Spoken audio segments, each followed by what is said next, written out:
इचलकरंजीतील पंचगंगा नदीत बुडालेल्या एका व्यक्तीची शोध मोहीम सुरू होती। त्यावेळी रविवारी महापालिकेच्या आपत्ती व्यवस्थापन विभागाच्या पथकाला एक पूर्ण वाढ झालेली मगर आणि तिचं पिल्लू दिसून आलं। त्यामुळे नागरिकांनी नदीकाठावर वावरताना सावधानता बाळगण्याची गरज आहे। इचलकरंजीतील हत्ती चौक परिसरातील एक व्यक्ती रविवारी पंचगंगा नदीत बुडाली।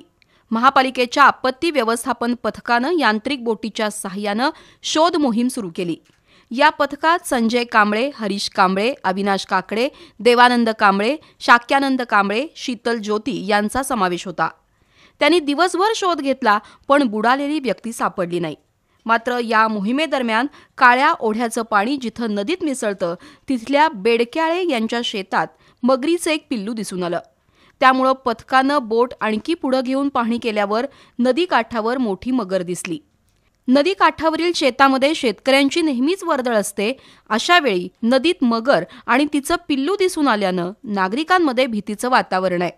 वन विभागानं या मगरीचा बंदोबस्त करण्याची मागणी होतीये।